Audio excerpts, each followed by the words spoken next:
So the question that the seminar series poses is a question that keeps me up at night, but I rarely get to work on during the day. The question is, what contributions does neuroscience make to other fields of inquiry?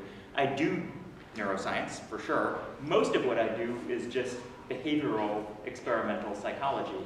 And it's not always clear to me what contribution even the neuroscience that I'm doing makes to the more, frankly, psychological topics that I spend most of my time on, let alone the other areas that I enjoy learning about, like philosophy or law. My wife is a lawyer, so we spend a lot of time thinking about those intersections. And so to have the opportunity to put together kind of a new talk on new material, and very little of this is going to be about the work that I do, but more of a survey of the field, posing this question, what can we draw from neuroscience, has just been already rewarding for me, and I'm sure through the question and answer and the discussions afterwards, there will be many, many more rewards.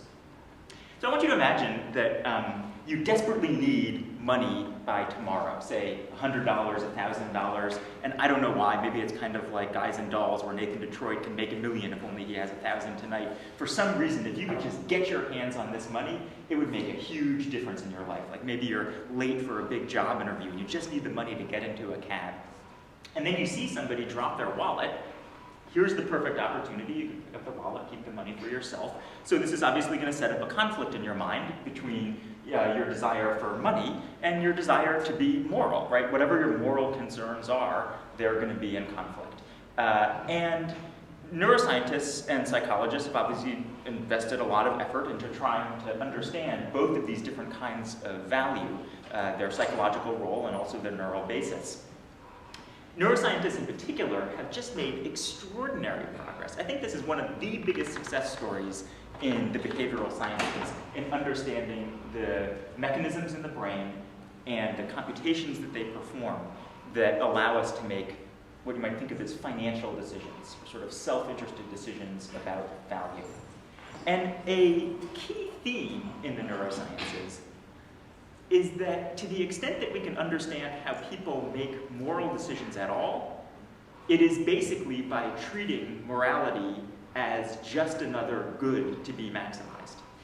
I mean, it's different in the sense that it's connected to other people. What's good for you when it's a moral concern is ultimately the consequence that it has for another person, or how it is that they think about you. So that's different than just maximizing your own goods. But at the end of the day, it's the same type of neural systems, the same type of computations that we use to make choices just for ourselves and choices that have kind of a moral dimension. And this really stands in contrast to psychology. There's this gap, or a kind of a square peg, round hole relation, because the dominant theme in psychological research on morality has been that there's something very different about our moral considerations as compared to our strictly prudential or personal or financial considerations. And I think that probably ordinary people's intuitions and a lot of philosophical research are on the side of the psychologists. That is, if you just think to yourself, what does it feel like to me to need that money to get to the job interview and to steal that money from another person? It feels like there's really big differences between those two things. Like you want the money, but you could leave the money. But there's something about the moral concern, which is just a rule that you can't violate, that puts an absolute constraint on your behavior. So what I want to do in this talk principally is to help you to see vividly this mismatch between, on the one hand, our intuitions and psychological research, and on the other hand, neuroscientific research, so that you can experience the same dilemma that keeps me up at night. And then I'm going to talk you through what are some promissory notes, new research directions in my lab, and I can see these same directions in many other people's research programs as well, where we're trying to kind of have our cake and eat it too, to hold on to what's right about both of these insights, but to start to narrow or eliminate the gap in the approaches. So to do that, I'm going to start by talking about the neuroscientific evidence. And as I mentioned, I think in general, the last 20 years of research in the neuroscience of value-guided decision-making has been an extraordinary success story. And I've illustrated it here just by pulling out one computational model and one region of the brain. This is the striatum that we're seeing right here. But this stands in for many, many different computational models that explain many different parts of the brain. In general, what these mathematical models do is they translate experience into behavior. So in the first instance, they learn from experience. And then, based on what they've learned, they help to guide adaptive decision-making. One of the big breakthroughs that happened in neuroscience was around the middle of the 1990s, when computer scientists who'd been just trying to design computers to solve these sorts of problems, and in fact, this particular equation, Q-learning, was derived from approaches strictly in computer science, started teaming up with neuroscientists, and the neuroscientists realized that the specific algorithms that the computer scientists had alighted upon seemed to be implemented, quite literally implemented, in parts of the brain. You could track the activation level of a neuron over time, and it would track one of the numerical parameters in this equation. And it also did a really decent job at predicting the actual behavior of the organisms you were studying. So here you have a marriage of a precise computational model. It provides a good explanation for behavior, and it seems to capture the essence of the neural computation that a biological system is performing. That trifecta is so rare in behavioral science. That's why it's so exciting. So I'm going to give you just a couple of examples. First, of something that has nothing to do with morality, that'll give you a sense for how people have studied these phenomena, and then we'll look at how the insights developed for economic or prudential decision-making started to show up when people studied moral phenomena. So here's an early study. This is by Brian Knudsen and colleagues back in 2006. They start by bringing people into the lab and asking them to just rate how much they like a variety of different consumer goods, like the ones I've shown you here. Then they put them in the scanner, and in the scanner, they're going to offer these goods for different prices. And in the beginning of the experiment, they endowed the participant with a little purse of money that they can spend. It's enough to buy a few things, but not enough to buy everything. So participants are making real decisions about how they want to spend the money on the consumer goods that are presented one by one. And what they find is that different parts of the brain seem to be responding to different features of this experiment. So in the nucleus accumbens, they find a signal that basically seems to capture the ratings that they provided earlier of the value of these goods. If they rated Jenga highly, the nucleus accumbens respond strongly when it sees Jenga. The insula seems to be instead tracking the cost that's associated, the financial cost that you would have to pay in order to obtain that good. And then the ventromedial prefrontal cortex, this region in the middle here, seems to be balancing those costs and benefits against each other in order to converge on the choice of a particular item. And they could show that above and beyond the behavioral ratings that they had collected in the beginning, they could get extra predictive power in guessing what the participant was going to choose by tracking the neural signal in ventromedial prefrontal cortex. So I'm going to introduce a graphical representation of this model, which I'm going to use for the rest of the talk. So it's important to follow this. The idea is that in ventromedial prefrontal cortex, this region that I've circled here, if you need $1,000 by tomorrow, you're going to be considering multiple different candidate actions that you could take to try to obtain that money. And the key thing that ventromedial prefrontal cortex does is to assign in a common currency, in some common scale, a quantitative value to each one of those different options so that they can be weighed against each other. Those values are being drawn from other parts of the brain.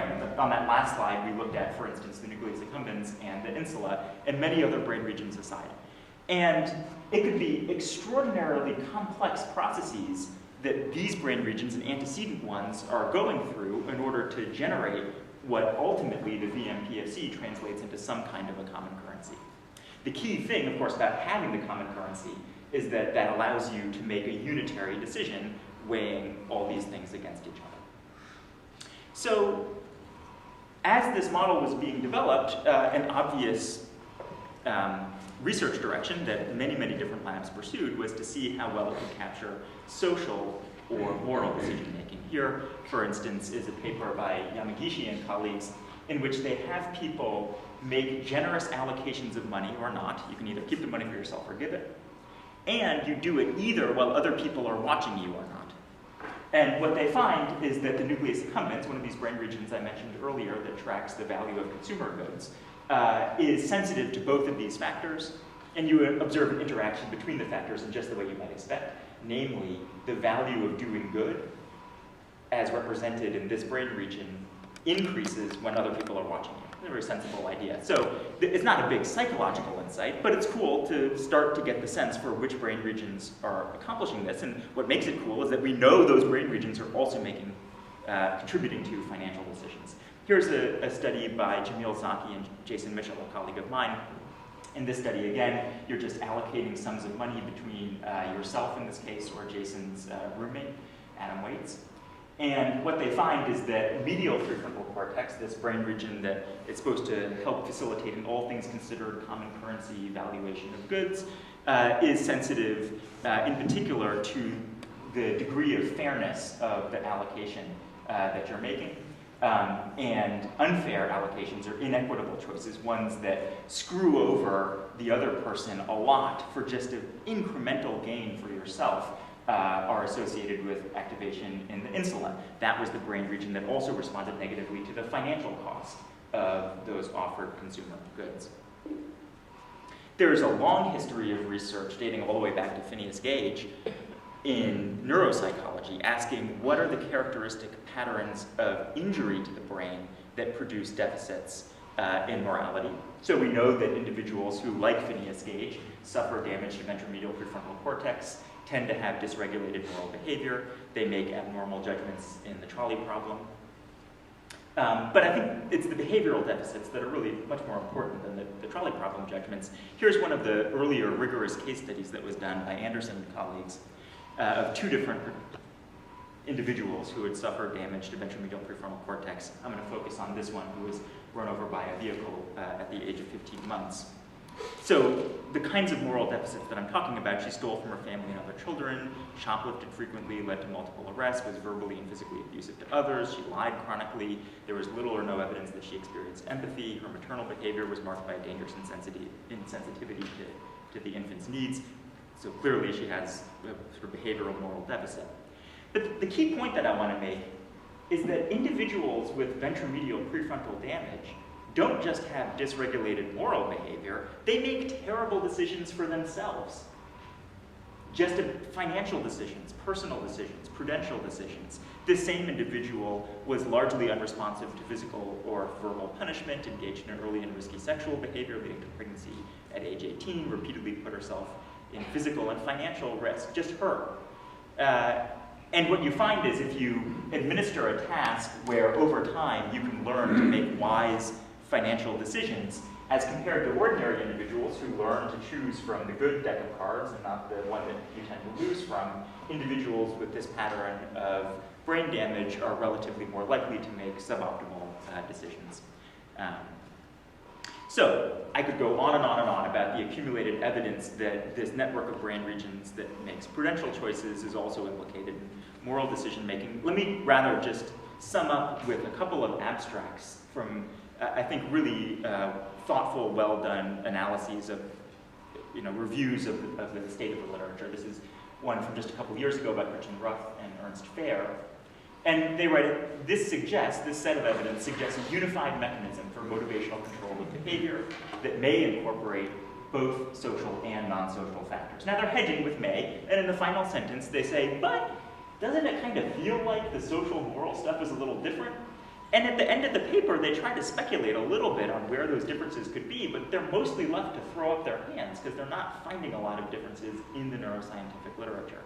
Similarly, my good friend Leanne Young and her student James Dungan write, at this point, there's no neural substrate or system that uniquely supports moral cognition. In this review, we're going to discuss early assumptions of domain specificity in moral neuroscience, as well as the subsequent investigations of domain general contributions, taking emotion and social cognition, i.e. theory of mind, as case studies. Now again, they hedge at the end and they say, we're going to consider the possibility that this isn't the whole story, because it just doesn't feel like it could possibly be right. But that's where the evidence is pointing us right now. One of the things that I really like that Leanne and James did in this study was to make this point about a historical shift. So you might think the reason that neuroscientists haven't found unique substrates of moral decision-making is because they've never designed experiments to find them in the first place. They took as their starting point, as a model, these prudential or personal financial decisions, and the experiments that they designed were never equipped to identify unique moral substrates at all. But if anything, just the opposite is true. If you rewind the tape 20 years ago, the first social neuroscientists were all running studies where they were trying to contrast moral and non-moral decision making. And I don't think that that set of studies has left a robust legacy of replicable, solid results of clear differences. And it was only over time, with the repeated failures of that contrastive approach, that people started to say, maybe there isn't a contrast to be drawn here. Maybe morality is just a species of general decision. Now, you can obviously tell where my heart lies. I'm kind of hoping that we'll find something different, something that's unique. But I want to point out just how cool it would be if this model works for morality. We would have a neuroscientific model of moral decision making, which would be an enormous accomplishment. And in and of itself, which I think this type of model can yield important practical insights for people who are trying to think about ethical problems in the real world. Let me draw an example that was pointed out just in one half of one sentence of one of my favorite papers in this literature by Amitai Shenhav and Josh Green. So in this paper, they were approaching it from a neuroscientific perspective, and they showed that if you do a whole lot of trolley problems where you vary the number of people on the tracks and also the probability that the train is going to squish them versus that they get off the track, so you vary magnitude and probability of harm, classic kind of utility-based approach. The brain networks that you recover that seem to be tracking magnitude and probability are identical to the ones that people in neuroeconomics had been finding for financial decision making for a long time. So another brick in the wall of it's just ordinary financial decision making at the neuroscience level. But then in this one half of one sentence of the paper, based not on the neuroscientific evidence, but on the behavioral data, they just remark that when you look at people's choices, they beautifully respect the law of diminishing marginal utility. This is a mainstay of economic theory. The idea is that the first, little Debbie cream pie that you eat is pretty good, but once you've had 20, they don't start to taste so good anymore, and so they have diminishing value to you. And what they observe is that the very same thing is true of saving human lives. The first human life that you save feels really great. But by the time you're saving 20 human lives, the marginal difference of being able to save one more life just doesn't feel that compelling anymore. Now, that's got to be a moral mistake, right? But it makes sense that that principle would be embodied in unreflective, automatic, intuitive moral decision making if it's co-opting circuits that originally evolved for foraging for food, not for making trade-offs in human lives. And so the neuroscientific model that says that that really these are the very same systems that are being recruited in both cases can help orient us to potential blind spots or errors. I think that has an important payoff from a kind of applied ethics standpoint. Okay, that being said, as I've mentioned, there is also wonderful research in the psychological tradition that suggests that perhaps the defining feature of a decision being a moral decision is that it is not based on this kind of domain general utility calculation, or that you don't reduce moral values to just another common currency, 10 points against this, 15 points in favor of that. One of the early illustrations of this came from the developmental literature. Just in 3- and 4-year-old kids, Elliot Turiel drew the distinction between what he called genuine moral violations and conventional violations, and he showed that very young children respect the same division. So a classic case of a moral violation would be hitting another classmate. A classic case of a conventional violation might be a boy who wears a dress to school. And so what Turiel shows is that even young children distinguish these in the following ways. They think it's very bad to harm another person, but less bad to break a kind of customary conventional rule. They think that if you do violence against a person, you must be punished for that. It would be an injustice if you were not punished, whereas it's not requisite in the same way for a conventional violation. they think that moral violations are universal. You say, imagine that there's some other place where it's okay to hit children. Is it okay for them to do it that way? And they say no. But if you say, imagine there's another place where boys do wear dresses to school, is it okay for them to do it that way? And people say, yeah, that seems, again, these 3 or 4-year-olds say, yeah, that seems pretty much okay. And connected to that idea, if you say, well, imagine that you came into school one day and the teacher said to you, on Wednesdays, from now on, we can hit each other. So if you've got someone you want to hit, Wednesday. Kids say, no, absolutely, you can't change the rule just by an authority figure telling you that it's so, but you can do this. If the teacher announces that Wednesday is wear the other gender's clothes day, that's okay. You can do that. It's authority dependent. And one of my favorite extensions of this work, which has been an incredibly generative set of ideas, they went to children in very, very committed communities of religious faith. So for instance, Amish children, Orthodox Jewish children, and they said, what if God came to earth and said, on Wednesdays you can hit people? And even then, the children persist in saying, in that case God would be wrong, because even on Wednesdays you cannot hit a person. That is not allowed.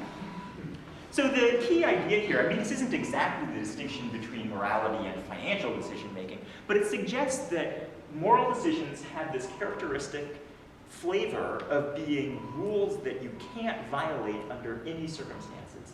And a utility-based approach to decision-making never has that feature. There's always a price. There's always some amount of money that God could offer you that would make you hit somebody in the face, right? But the claim here is that that's exactly what isn't a moral consideration. Phil Tetlock here at Penn, and around the same time, also John Barron at Penn, developed similar evidence from adults. Phil called this sacred values, John called it protected values. It's a similar idea. Here's an example of one of Phil's studies. So in this study, he described a whole set of different things and said, would it be appropriate for someone to spend money to buy themselves a home, or to buy food, or to buy a cleaning service, healthcare, or legal services? Not surprisingly, everybody thinks that it's okay to spend money on those things. But then he says, what about spending money to buy somebody's organs, or if you want to adopt a baby, to buy a baby, or if you're a baby who wants a parent, to buy a parent, or to buy citizenship, to buy sex, to buy a trial by jury, to buy somebody else to go to prison for you, or somebody else to serve in war for you. And what he finds is that people think that it's offensive to even suggest spending money on these things. It's not that they're saying that, yeah, there's just a very high price. They're saying it's a category mistake to think that money could ever buy any of these things. That generalization holds true across numerous different political persuasions, except libertarianism. It actually turns out that libertarians, true to their principles, say, you know what, go for it. But for the most part, people are against it. I also, as I was putting together these slides yesterday, this popped up on my Twitter feed. This was all over the news yesterday. And I think it's a beautiful example of Phil's insight, that people just think it's crazy that in a hospital you could get a bill for holding your child. Right? Because holding your child is just not the kind of thing that you would ever put a price tag on, even though, as you know, in a hospital, they're willing to put a price tag on just about anything. So this idea, as I say, this is a common idea in psychology. I think this is a really intuitive idea. I can see it on many of your faces that, yes, you feel this way about morality too. Philosophers feel this way. Famously, Elizabeth Anscombe once wrote, if somebody really thinks in advance that it is open to question, that you could ever have a debate over whether an action like procuring the judicial execution of the innocent should be excluded from consideration, I don't even want to argue with that person. They show a corrupt mind. In other words, she's suggesting that there are certain moral concerns that are so self-evident and that there is no conversation that you could ever have, no amount of utility that could ever lead a person to accept, for instance, killing an innocent person. Okay, so that's the gap. Hopefully you have a sense for the gap that exists between the neuroscience and the psychology approach. And so what I want to do for the rest of the talk is to suggest, these are just tentative theoretical proposals about how you would go about trying to close that gap. I mentioned this review that Christian Ruff and Ernst Fehr wrote just a couple of years ago, where they summarized the state of the field. And I said at the end they had some kind of, some sort of loosey-goosey ideas about how you might be able to close that. I don't mean that in a derogatory way, but uncertain ideas about how you might close that gap. One of their ideas was that maybe this is just a methods failure. Maybe there are moral and non-moral decision-making circuits in the brain that are independent, mostly, but coexist right on top of each other. So that if you get damage to one, you're going to get damage to another. If you test one in a neuroimaging experiment, you're going to find the other right on top of it. But it's not because it is literally the same network. It's just because they're mushed on top of each other.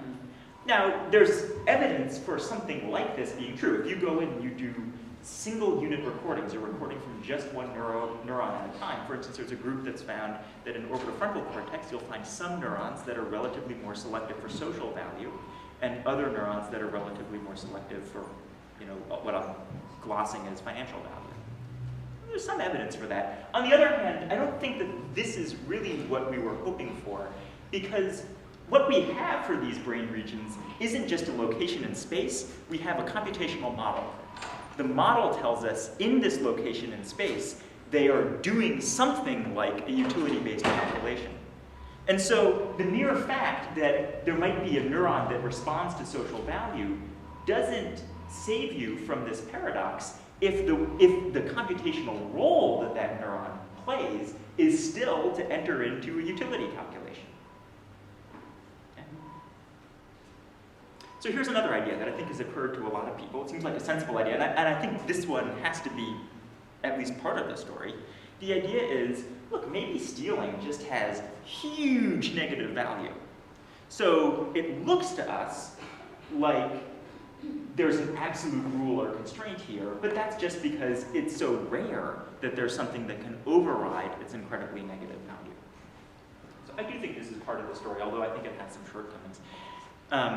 But because I think it's part of the story, we've been actually trying to build some evolutionary models that would allow us to predict when that type of huge negative value would arise. So let me just sketch out in broad strokes the way that this model works. We envision a very simple world where we have individuals who are foraging for goods. And so, for instance, if this guy gets an apple, that's positive for him, he gets resources. Now, of course, the girl has a choice. She could forage for her own apple, but she also has the possibility of stealing his apple. And then, he can fight back, maybe throw a tomato at her, to try to punish her, and then she could retaliate. So that's the basic set of actions that are permissible in this world.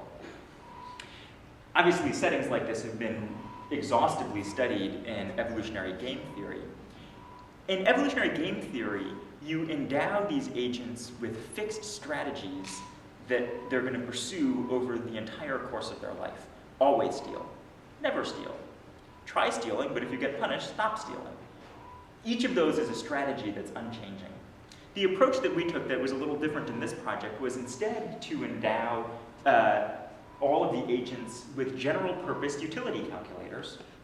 And then what we allowed to evolve is the basic goods in the world that they would assign utility to. But then they would have to learn the best strategy, and their strategy could change over time depending on how much reward they were getting.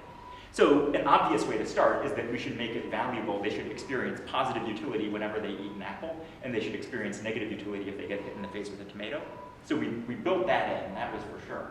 And now the question is, are you going to learn whether to steal or not just by comparing the number of apples you get to the number of tomatoes you get socked with? And are you going to learn to punish by comparing the number of apples you're able to keep and the energy that you have to expend hurling tomatoes to defend them? Or will evolution favor assigning intrinsic value? Like we talk about the sweetness of revenge. Is that innate? Is it actually built in? Is the human mind designed to find the experience of seeking revenge sweet? Not something you have to learn has value, but it just intrinsically feels that way. And similarly, you might think that obeying the rules has, there's like innate goody two-shoes. Obeying the rules might have intrinsic positive value for us. So we explored this a few different ways. One is through a formal model of the evolutionary dynamics.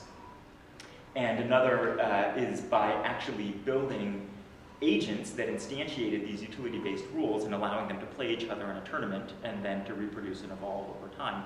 These two approaches converge on a common insight, which is that you use learning to decide whether to steal because the costs and benefits are immediate. If you steal an apple successfully, you immediately get to eat it, and if you don't steal it successfully, pretty quickly you get punished. And because those costs and benefits are fairly immediate, learning suffices, and so you put no intrinsic, innate weight on stealing or not stealing. You wait and see. But for punishment, the benefits of punishment are relatively more long-term. If we get in a fight, the immediate consequence is that I feel worse. I got a little beat up myself in that fight. And I'm banking on a long-term benefit that over time I will convince you to stop stealing from me. And the difficulty of that learning problem, to a first approximation, necessitates that you have an innate bias to find the very act of seeking revenge rewarding. And this is consistent with experimental evidence. If we put people in an experiment, these people charted in red here, they're in an experiment where they have the opportunity to steal from somebody, but every time they steal, they're going to get punished. And you can see them testing limits. In the beginning, half of them are starting out by stealing, but pretty quickly they learn, I'm getting socked for this, it's not worth it, and they give up. Now these people here in blue, these are people who are getting stolen from. And no matter how much they punish, they're going to keep getting stolen from. We've rigged the experiment so that they will never stop having their goods taken.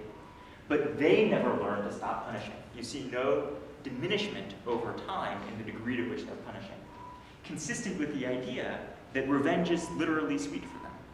That they're not trying to learn whether punishment works or not. They are just wired to fight back when somebody steals from them. So that's an approach that we've taken to try to develop evolutionary models that can account for where this type of large negative value assignment or positive value assignment to different moral or social actions might come from. But as I mentioned, I don't think that this account is going to take you the whole way to closing the gap between the neuroscience and psychological perspectives. One reason is because of phenomenon like the trolley problem.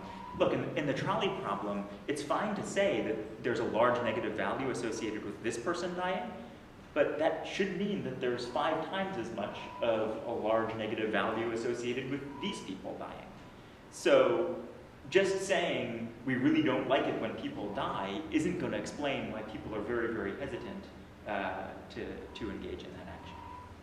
Or another way of thinking about this is to think back to the Phil Tetlock phenomenon, the idea that we just feel like there are certain things that you are not allowed to put a price on. It's just, that's different than saying that the price is very high.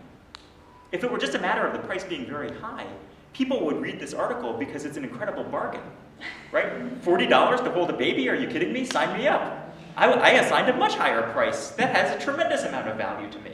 But of course, that's not the response that people have, that this is a bargain. Rather, the response that they have is that this is not the kind of thing we ever assign a price to under any circumstances.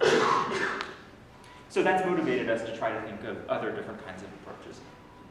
Next approach that we work with, and one that, again, I think it has some value, I think it explains part of the story, but not the whole story, begins with some of my favorite work on habit learning. And we're going to see how this connects with morality in a second, but you're just going to have to follow me as I describe the essence of what a habit is. So ordinarily, we produce an action because we want to produce a result. We lock the door because we want to make things safe inside of our office or inside of our home. Okay? This is an example of goal-directed behavior. You have a goal in mind. I want to secure my laptop, and so you perform an action that accomplishes that goal. And it's the result that you care about, not the action itself. You don't intrinsically love locking doors. But what it means to habitize something, to make something a habit, is that the value actually starts to migrate backwards over time and becomes assigned intrinsically to the action. And the way that you would know whether somebody has formed this type of a habit is that you could take away the result, but they would still perform the action. For instance, your spouse is still at home. So there's no need for you to lock the door, but you lock it anyway, just thoughtlessly. So the idea is that's because you've started to assign some kind of intrinsic value to the action itself. In fact, there are circumstances where you'll perform the behavior even when it's exactly the opposite of the result that you want to produce. Like, for instance, your keys are still in the house and you know that fact, and yet you lock yourself out of the house just out of habit. Okay? So those are the signatures of a habitual response. So I should say, Molly Crockett, Dave Rand, a number of different people have been working with variants of this idea, have begun to wonder whether a similar habit learning mechanism might explain something about morality. For instance, when I go to Europe, I still tip the waitstaff 20%. I know that this is not the local norm. And it's not because I really love European waitstaffs. Like, never once in my life has it occurred to me to just write a check to a European waiter and ship it across the Atlantic. The reason that I do it may be because I have started to assign intrinsic value to the action of tipping 20% in a way that's now no longer connected to the results that initially motivated that moral behavior. So the idea is maybe something like tipping could be a moral habit. Or, for instance, if you look at the life of an ordinary developing human, the most violent year of their life is the year between them turning 2 and 3 years old, which they spend mostly on the playground, like hitting and biting and scratching and pushing other people. And they get a lot of negative feedback. I mean, they get punished, but they also get the negative feedback of seeing that this really hurts people's feelings, which to most ordinary developing humans feels very bad for them. And so they may be starting to internalize this kind of habitual value assignment that says the very act of pushing and hitting and biting and scratching, those very acts now feel bad to me. And I wouldn't want to produce them even in an unusual circumstance where it would produce a beneficial result. One way that we explore this in the lab is by giving people a disabled handgun and asking them to shoot me in the head while measuring a suite of different physiological responses, like their blood pressure and the rate at which their heart is pushing out blood. And we find that when we do this, it really freaks people out.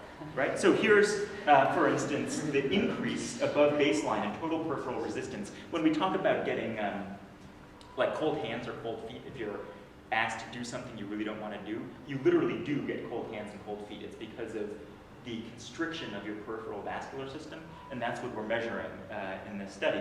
And we see a big, robust increase when you're asked to shoot somebody in the head with a fake gun. I'm assuming this is not because they thought the gun was loaded, or that there was any risk that the gun was loaded. If they had thought there was any risk at all that the gun was loaded, I certainly hope they wouldn't have pulled the trigger. And it's a much bigger effect than you see if you just ask them to watch one person shoot another person in the head. There's something about having that weighty gun in your hand that makes a difference, and we think that might have something to do with this kind of, even if this is a metaphor, something like a habitual response, this value that you've assigned to sensory motor properties of the act itself that you can't turn off even when you know that it overrides the present consequences. So that's one idea about where moral norms might have this slightly different flavor. Maybe there are systems that assign intrinsic value to actions somehow more powerfully or more non-overridably for morality than for financial decisions. But as you can see, this is the point in the argument where it starts to break down a little bit. And this is why I think this too is probably, even though I think there's something right, we're on to some kind of useful idea here, it's probably not going to be the whole story. So the last thing we've been thinking about in the lab, and the most recent set of ideas that's been guiding our research, pursues yet another different way to try to narrow this gap. This is an example of a very, very typical paradigm for studying financial decision-making in neuroscience setting. So you'll give people different cues, here represented by fractals, and for literally hundreds of trials, you click on the different cues, and every time you click on them, you get some amount of money, or you lose some amount of money, and over time, you're trying to learn the best things to click on. The reason that people do this, I mean, obviously this isn't what the real world looks like, but in the real world, we're making choices between things, like we just got somebody with 2 bottles of olive oil, and he's had each of them before, and he's trying to make up his mind. So the idea is the fractals are something like the real world. They're like the little labels on the olive oil bottles. A shortcoming of this approach, although obviously it has tremendous value, is that in fact the real world looks a little bit more like this. By the time you have just 4 options in front of you, and you're carefully trying to decide between those 4 or 2 or whatever it is, you have screened out an infinite number of other things you might have been doing. I mean, there's not literally an infinite number of bottles of olive oil, but there's every other thing in the grocery store, there's every other grocery store you could have gone to, there's every other store you could have gone to, there's every way you can spend your time other than shopping. Somehow, constantly, among the infinite set of things we could be doing, or actions we could be considering, we're focusing our attention on a limited number. And then the utility calculations that we perform are entering just for that limited number. Here's a way of graphically representing this on the same scheme that I've been using. The idea is, out there in the ether somewhere, it's possible that we could consider millions of different things if we're trying to get money by tomorrow, most of which are useless. And most of them never enter our heads in the first place. There's got to be some mechanism that samples from this infinite set and generates a choice set or a kind of proposal set, which is the subset that we are going to consider. So is it possible that one of the computational roles that morality plays is to make sure that certain things never get in the choice set in the first place? That when you really need money, it doesn't even occur to you in the first place to try to get it by stealing from another person. Or if certain options do occur to you, is there a mechanism that yanks them out of the choice set? So this would hang on to the idea that any action that we do perform had to pass through a utility calculation. And if we do a morally good action, it came through here. If we do a morally bad action, it came through here. But in addition to those utility calculations, there's some other set of processes that are occurring prior to or outside the utility calculation that set up the very variables that are going to enter into the calculation in the first place. And that's a way that moral norms could be operating. I came to this set of, I should rephrase this, I didn't come to this set of ideas. Jonathan Phillips, a postdoc in my lab, has been doing really, really compelling work connected to these ideas, and that's what's motivated our present thinking. He works on, he has a background in philosophy, and he works on this problem that philosophers call modality. So you can think of modals roughly as representations of what is or is not possible, what might or might not be. Here's a study that Jonathan ran years ago, inspired by a passage actually of Aristotle's. He said, imagine that there's a captain at sea, and a storm blows in, the ship is going to capsize because it's too heavy, and so the captain orders the skipper to throw cargo overboard to save the ship. Was the skipper forced to throw the cargo overboard? People say, yeah, he was forced, everyone would die, otherwise he was really forced to do that. Did the captain force the skipper to throw that stuff over? Yeah, the captain forced the skipper to throw that stuff over. Now imagine that there's no cargo, different case. What there is the captain's wife. So the captain says to the skipper, you better throw my wife overboard in order to save the ship. So was the skipper forced to throw the wife overboard? What he finds is that people are less likely to say that the skipper was forced to throw the wife overboard. Bizarrely, if you ask, did the captain force the skipper to throw the wife overboard? Then they say, yes, the captain did force. So the captain forced the skipper to throw the wife overboard, even though the skipper wasn't forced to throw the wife overboard. So there's something really sneaky going on with the way that people are using this word forced. Now, forced is a modal concept. A person is forced to do something if there was not a possible alternative. Modality is all about the representation of what is possible or what is impossible. And the idea is that when throwing the cargo overboard is the option you're considering, we're willing to exclude all other possibilities and say this was the only viable possibility that existed, ergo they were forced. But when you're throwing the wife overboard, suddenly you want to get other possibilities in that choice set. And so you're saying, no, he wasn't forced to throw his wife overboard, he could have died himself. Or, Jesus, wasn't there something else he could have done? Right, is the basic idea. This basic pattern of judgment is incredibly pronounced in young children. So Jonathan Phillips and Paul Bloom have shown that if you ask a young child if it is possible for them to steal a candy bar from a store, most of them will tell you it is not possible. Now, do they understand what possibility means? You can ask them whether improbable events are possible, like is it possible there's a banana under your bed right now? And many children will say, yes, I think it's possible that there's a banana under my bed right now, but it is not possible to steal a piece of candy from the store. They followed up on this with a study where they said, which of the following things would take magic? Would it take magic to find a banana under your bed or for there to be one there? No, that wouldn't take magic. What about stealing a candy bar from a store? Yes, that would take magic if the kids are young enough. So then we were wondering, can we show anything like this in adults?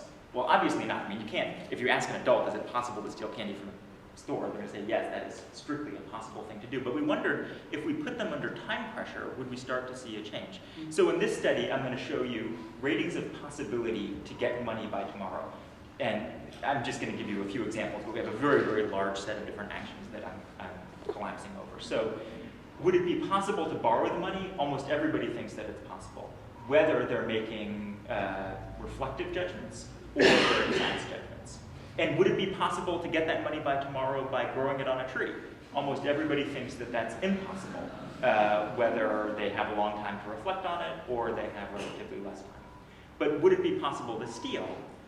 Well, people are a little more reluctant to say that it's possible to steal, although on the whole they will under reflection, but when you make them perform a speeded judgment, suddenly they're saying that it's a little more impossible to steal. And so what we think this may reflect is that our automatic intuitive stance is just to try to prevent certain immoral actions from ever making it into the utility calculation in the first place. And that's a way of preserving the idea that what we do is the product of a utility calculation, but that there's something real about the idea that morality places absolute constraints that operate outside of utility calculations, and to synthesize these perspectives from neuroscience and psychology. So just to review, I've suggested 3 potential ways that we can try to narrow this gap. So one of them is to place extremely large values on immoral things. Another one is the idea that maybe morality involves the assignment of intrinsic value in a way kind of analogous to habit learning. And the final one is that morality systematically excludes certain possibilities from consideration. And I want to suggest, even though as you can tell, I don't feel like I have a really good handle on which of any of these is the best explanation, and of course the best explanation may be something else, but if there's anything right about these ideas at all, I think that this has important points of contact to other disciplines and other areas of studies. I mean, if you think of like theoretical philosophy, that is not applied ethics, but the ordinary practice of moral philosophy. So Hume thought that our moral psychology worked something like this, that it importantly evolved these kinds of value-based computations. Aristotle thought that habits played a really, really important role in guiding our moral behavior. Kant thought that, in fact, if you were doing a utility-based calculation in the moral domain, that was not a moral choice at all. The only way that you could be moral would be to have law-like inclusions and exclusions of possibilities. And those different theories of human nature, those are descriptive theories of human nature on the part of each of these 3 philosophers. In each of their cases, it played an important role in determining what they thought the actual moral truth might be, or the appropriate moral theory might be. So I think there's important philosophical implications, but there's also important practical implications. These different models have very different things to say about how you would take a person with a moral dysregulation and fix them. Would this involve like lots of training to inculcate a new habit? Or would it involve making suggestions to get them to consider something they hadn't considered? Or is it just hopeless because they were born with the wrong utility function? You know, I think there's going to be important consequences for applied ethics as well. And so I'm excited to see where the field as a whole is able to, how it's able to narrow this gap. Thanks very much.